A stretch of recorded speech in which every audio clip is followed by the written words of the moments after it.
adik-adik, baik lagi dengan saya di video kedua ini. Nah, pada video kedua ini kita akan membahas tentang lanjutan materi kita pada materi pertama. Apa aja sih lanjutannya? Mari kita saksikan bersama-sama. Nah, oke. Pada video pertama kita telah membahas tentang kindang jamur, yang kita mulai daripada struktur jamur, ciri-ciri jamur, cara hidup jamur, kemudian reproduksi jamur, dan juga kita telah membahas sebagian daripada klasifikasi jamur. Nah, pada video kedua ini kita akan melanjutkan pembahasan kita tentang klasifikasi jamur, yang akan kita mulai daripada divisi Basiodimycota, kemudian divisi Deuteromycota. Oke, yang pertama kita akan lihat tentang jamur divisi Basiodimycota. Jamur divisi Basiodimycota ini adalah jamur yang hidup sebagai dekomposer pada kayu ataupun pada bagian lain tumbuhan. Nah, jamur Basiodimycota ini memiliki tubuh buah atau basiodokap yang besar. Untuk bentuk jamur Basiodimycota ini ada yang berbentuk seperti payung, seperti kuping, dan juga ada yang setengah lingkaran. Sedangkan tubuh buah Basiodimycota ini terdiri atas 3 bagian, yaitu ada bagian tudung, bagian bilah, kemudian bagian tangkai. Ini adalah contoh daripada jamur Basiodimycota jenis jamur merang atau Volvariella volvosae, di mana bagian tubuhnya terdiri dari 3 bagian. Yang pertama ada bagian tudung atau pileus, kemudian ada bagian bilah atau lamella, dan juga ada bagian tangkai atau spike. Nah, ini gambar pertama ini adalah gambar jamur yang masih utuh. Kemudian gambar ini adalah gambar yang dibelah secara horizontal, dan ini ada yang secara membujur. Untuk gambar kedua ini dipotong secara melintang. Oke. Untuk cara reproduksi jamur Basiodimycota ini yaitu dengan 2 fase, yaitu ada fase aseksual dan juga seksual. Untuk fase aseksualnya ditandai dengan proses pembentukan konidium. Nah, sedangkan untuk fase seksualnya itu ditandai dengan membentuk basiospora. Ketika HIV positif dan juga HIV negatif bertemu ataupun bersentuhan, maka dinding sel yang membatasi keduanya akan melebur sehingga terbentuk saluran sel. Kemudian hifanya akan menjadi berinti 2 atau dikaryotik. Nah, selanjutnya sel hifa dikaryotik tersebut akan terus tumbuh menjadi miselium. Dari miselium tersebut kemudian akan muncul buah ataupun basiodokap. Kemudian tubuh buah akan membentuk basidium.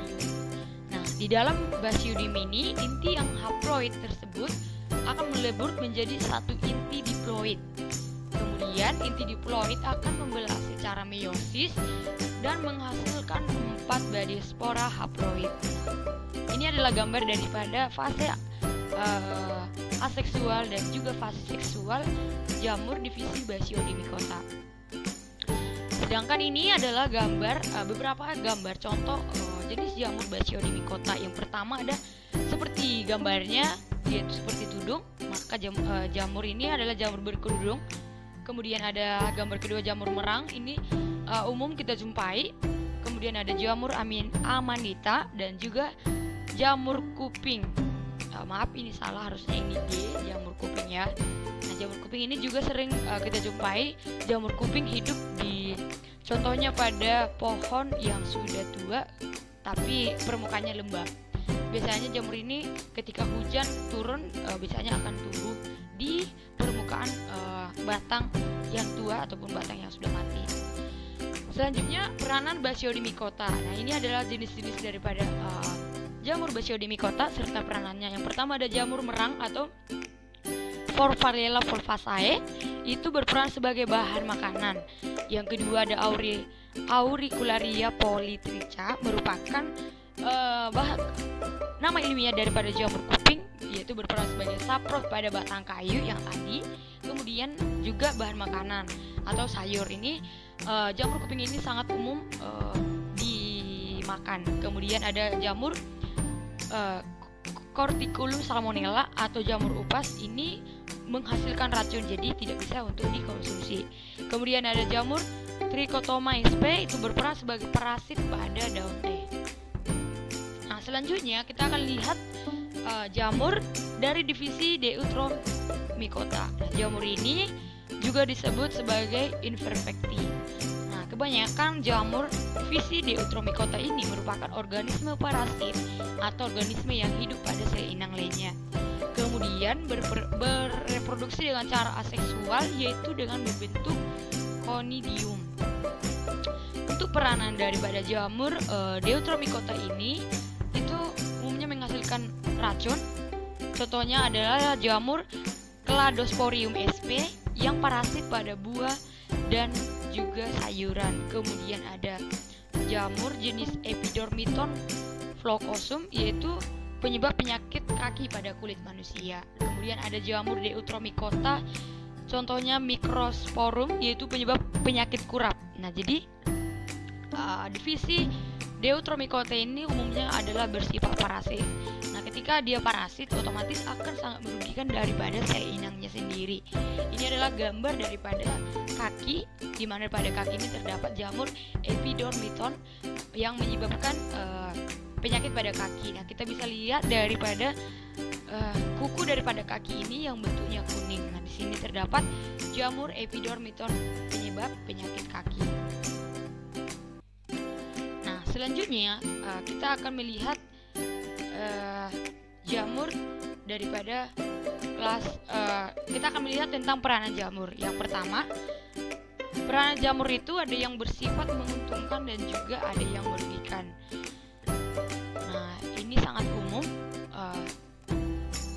Dalam kehidupan ada yang merugikan dan juga ada yang menguntungkan, begitu juga dengan jamur. Nah, untuk jamur yang merugikan ini umumnya adalah bersifat parasit atau menempel pada sel inang sehingga menyebabkan penyakit ataupun patogen pada organisme lain atau pada sel inang yang ditumpanginya atau yang ditempelinya. Nah, contohnya tadi seperti penyakit kaki, kemudian ada kurap atau penyakit kulit, infeksi pada alat kelamin, dan juga infeksi paru-paru yang dapat menyebabkan kematian.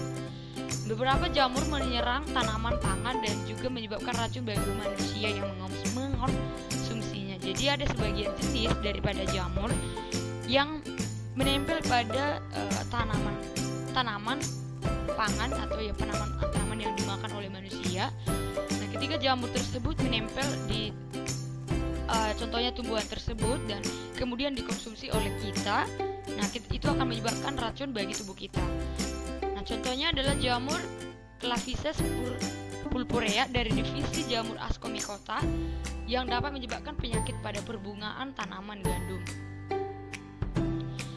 Nah, jamur yang merugikan lainnya adalah sebagai pembusuk atau bersifat pembusuk. Contohnya adalah kita bisa lihat contohnya ketika ada buah yang ditempeli oleh jamur, maka buah tersebut akan sangat cepat membusuk.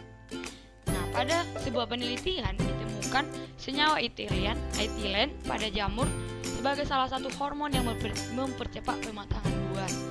Nah, hormon etilen ini memicu jamur yang ada di permukaan buah tersebut untuk melakukan germinasi ataupun tumbuh. Nah, akibatnya buah mudah diserang dan juga nutrisi buah pun akan diabsorpsi oleh jamur. Nah, peranan jamur yang lainnya adalah peranan jamur yang menguntungkan. Nah, peranan jamur yang menguntungkan ini adalah digunakan sebagai bahan makanan. Nah, sebagai bahan makanan tentunya dikonsumsi oleh kita manusia. Nah, jadi ada sebagian daripada jamur yang bersifat menguntungkan itu bisa kita konsumsi ataupun bisa kita makan. Nah, jenis jamur yang umumnya adalah dari divisi Basidiomycota. Ini adalah divisi jamur yang umum kita makan. Nah, contohnya jenis jamurnya adalah jamur siteik atau Lentinula edodes. Kemudian ada jamur kuping tadi yang dikonsumsi sebagai sayur, dan juga ada jamur merang. Selain itu juga selain dikonsumsi, jamur juga membantu dalam proses pembuatan suatu jenis makanan ataupun minuman. Nah, contohnya pembuatan oncom. Pembuatan oncom itu dibantu oleh jamur Neospora caraceae, dan juga pembuatan tuak yang dibantu oleh jamur Saccharomyces tuak, yaitu melalui proses fermentasi. Kemudian ada kecap yang juga dibantu daripada jamur. Ini adalah beberapa kegunaan jamur yang digunakan sebagai bahan makanan atau pembantu proses pembuatan bahan makanan. Contohnya adalah topping pizza. Nah, topping pizza bisa digunakan dari jamur.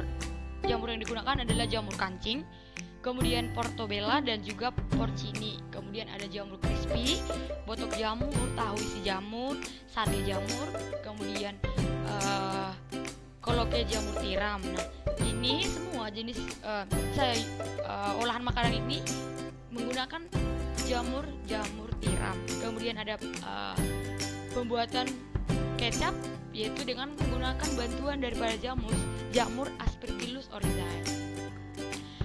Jamur selain bisa kita manfaatkan sebagai bahan makanan, jamur juga mempunyai harga yang cukup terjangkau untuk kita beli di pasaran. Nah, selain itu juga kita juga bisa sangat mudah untuk mendapatkan jamur. Contohnya kita bisa pergi ke pasar. Kalau misalkan di pasar tidak ada, kita bisa mencari di toko-toko online. Nah, untuk harganya sendiri, contohnya di sini ada jamur tiram. Untuk harga per kilonya sekitar 15.000 per kilo. Untuk jamur merang sekitar 22.000 per kilo. Untuk jamur kuping 25.000 per 100 gram. Untuk jamur kuping lumayan agak mahal. Kemudian ada jamur sitek, itu harganya 110.000 per kilogramnya. Nah, ini adalah contoh daripada jenis berbagai aneka olahan makanan yang memanfaatkan penggunaan jamur. Contohnya ini adalah pizza dengan topping jamur, kemudian ini adalah sate, crispy jamur, dan juga tahu isi jamur yang menggunakan bahan utamanya yaitu jamur jenis yang menggunakan bahan utama jamur tiram. Untuk topping pizza ini adalah jamur kancing. Nah, di sini ada kuis ataupun uji kemampuan. Nah, tadi kita telah membahas tentang peranan jamur bagi kehidupan kita, yaitu bisa sebagai olahan makanan. Contohnya tadi sudah banyak. Nah, di sini ada pertanyaan. Tempe yang sering kita makan atau yang sangat mudah untuk kita jumpai itu dalam proses pembuatannya itu dibantu oleh jamur. Nah, jamur yang digunakan untuk proses pembuatan tempe adalah jamur. Nah, coba adik-adik semua, jamur yang digunakan untuk membuat tempe itu adalah jamur apa? Nah, di sini ada 4 opsi. Yang pertama ada jamur tiram, Rhizopus oryzae, Aspergillus niger, dan juga jamur sitek. Nah, menurut adik-adik mana nih yang merupakan jamur yang digunakan dalam proses pembuatan tempe?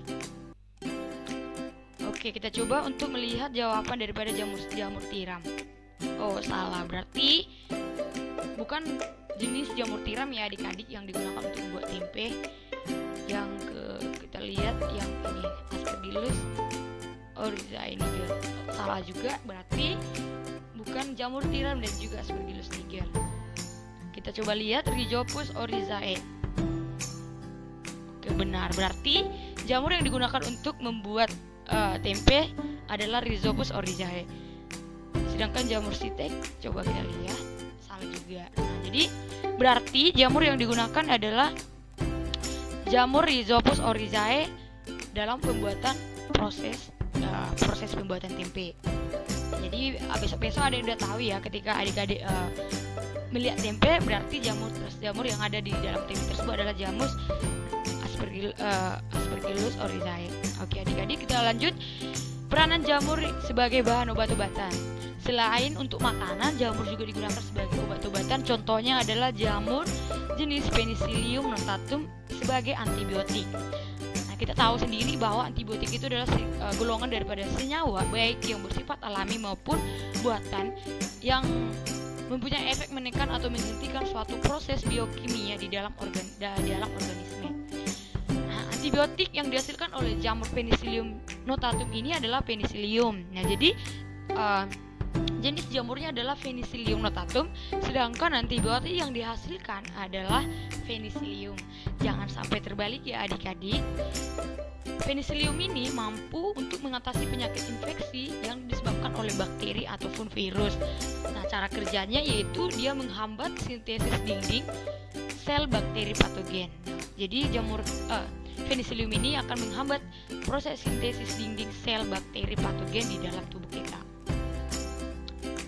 ini adalah contoh jamur yang dapat dimakan. Ini tadi ada jamur sitake atau Lentinula edodes. Kemudian ini adalah gambar jamur Penicillium notatum yang menghasilkan antibiotik. Nah, yang selanjutnya adalah peranan jamur sebagai dekomposer. Jamur yang berperan sebagai dekomposer atau pengurai organisme mati.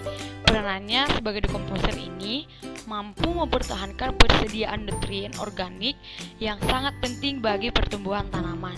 Tanpa adanya dekomposer, elemen-elemen penting bagi tumbuhan seperti karbon, nitrogen, dan juga elemen lainnya akan terakumulasi di dalam bangkai dan sampah organik sehingga tidak akan tersedia nutrien organik bagi tumbuhan untuk tumbuh. Nah, contoh jamur yang berperan sebagai dekomposer adalah Pilobolus yang mengurai sampah organik berupa kotoran hewan dan juga jamur kuping yang hidup di kayu. Nah, jadi ini contohnya adalah bisa kita sebut yang sering kita namai dengan kompos. Nah, jadi ternyata di dalam kompos ataupun seperti kotoran hewan seperti sapi dan juga kerbau itu ada peranan daripada jamur yang berfungsi sebagai pengurai daripada organisme mati atau sebagai dekomposer. Nah, contohnya tadi adalah Pilobolus. Dia yang jamur ini yang mengurai sampah organik seperti kotoran sapi tadi. Nah, ini adalah contoh gambar kotoran sapi yang dimana pada permukaannya ini sudah terdapat jamur Pilobolus yang sedang mengurai kotoran hewan. Nah, oke adik-adik, tadi kita telah membahas lanjutan daripada video pertama, yaitu klasifikasi jamur, di mana tadi dimulai daripada klasifikasi jamur Basidiomycota dan juga jamur Deuteromycota serta peranan jamur bagi kehidupan kita, baik itu yang menguntungkan maupun merugikan. Nah, di sini ada terdapat latihan soal. Nah, coba adik-adik dijawab. Nanti jawabnya bisa di kolom komentar video ini. Yang pertama, berikut ini yang bukan merupakan ciri-ciri umum dari jamur yaitu. Nah, coba adik-adik diingat-ingat lagi daripada video part 1-nya yang bukan merupakan ciri-ciri umum daripada jamur ini yang mana? Apakah yang pertama tidak berklorofil, atau yang kedua atau B yang heterotrof, atau C yang eukariotik, atau D yang berklorofil, atau E yang bereproduksi secara aseksual dan seksual? Nah, coba adik-adik nanti jawabannya di kolom komentar. Manakah yang berikut ini yang bukan merupakan ciri-ciri umum daripada jamur? Nah, yang kedua ada latihan soal, di mana pada jamur terdapat sel-sel yang memanjang menyerupai benang-benang yang disebut dengan apa? Apakah yang A. Siphasinositik, atau B. Conidia, atau C. Mycelium, atau D. Haustoria, atau E. Ascus? Nah, jadi adik-adik nanti coba dijawab ya adik-adik, bisa di kolom komentar. Apakah jawab daripada pertanyaan yang pertama dan yang kedua ini cukup dijawab cuma jawabannya aja. Kalau misalkan adik-adik memilih A tidak berklorofil boleh, atau jadi adik-adik cuma bisa membuat komentar cuma A tidak berklorofil gitu. Dan sama yang kedua, kalau misalkan adik-adik misalkan menjawab E Ascus, cukup tuliskan jawabannya aja adik-adik. Nah, jadi kesimpulan daripada video kita ini adalah bahwa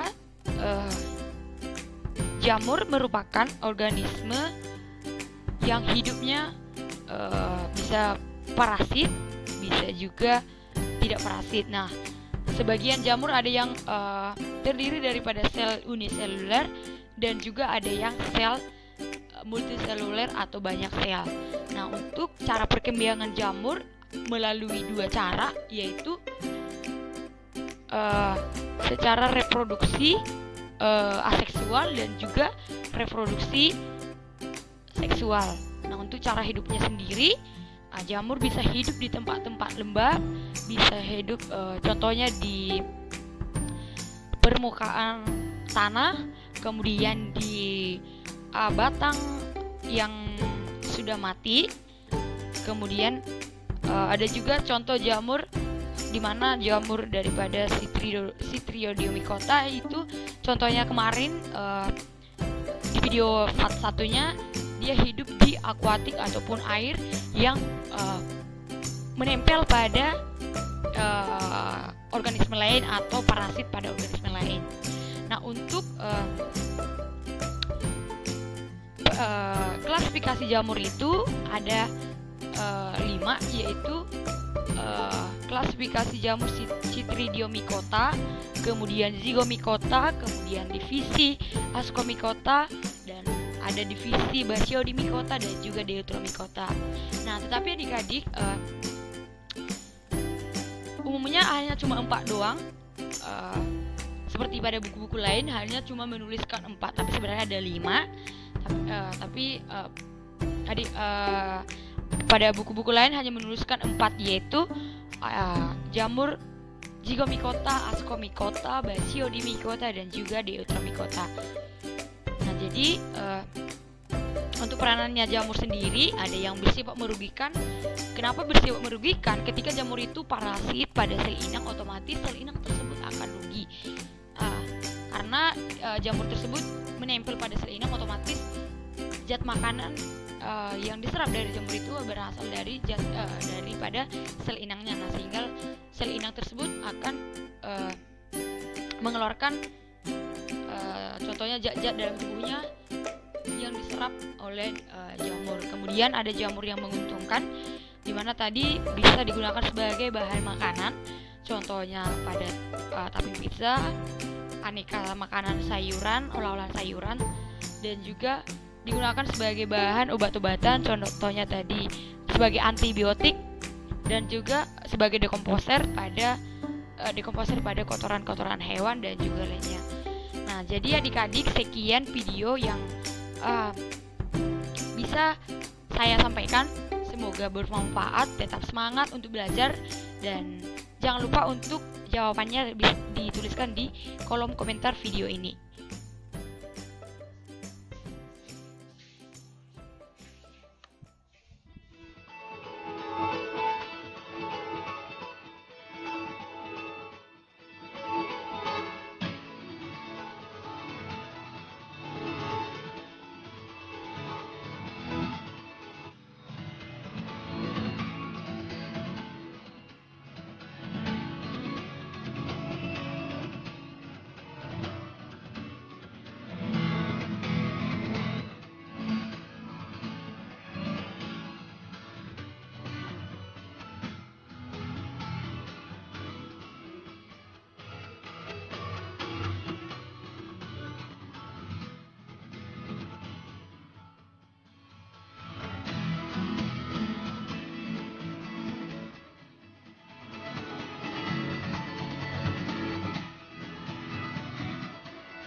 Peranan jamur. Walaupun tidak sering terlihat, peranan jamur dalam kehidupan manusia sangat banyak. Tanpa jamur sebagai dekomposer atau pengurai, ada beberapa sisa-sisa tumbuhan dan hewan yang telah mati yang tidak bisa terurai. Jamur berfungsi menguraikannya. Jamur akan berfungsi sebagai makanan dan memproduksi makanan. Misalnya saja jamur merang. Jamur merang ini berguna sebagai bahan pangan yang berprotein tinggi. Kemudian rhizopus dan mucor. Ini sangat berguna dalam industri bahan makanan, yaitu seperti pembuatan tempe dan oncom. Sementara itu Khmer Saccharomyces berfungsi sebagai fermentor dalam industri keju dan roti. Aspergillus oryzae berfungsi dalam pembuatan tape. Penisilin dan antibiotik obat herbal Cina, parasitik caterpillar. Di samping peranannya yang menguntungkan, beberapa jamur juga mempunyai peranan yang merugikan. Misalnya menimbulkan penyakit pada tumbuhan dan binatang atau merusak makanan.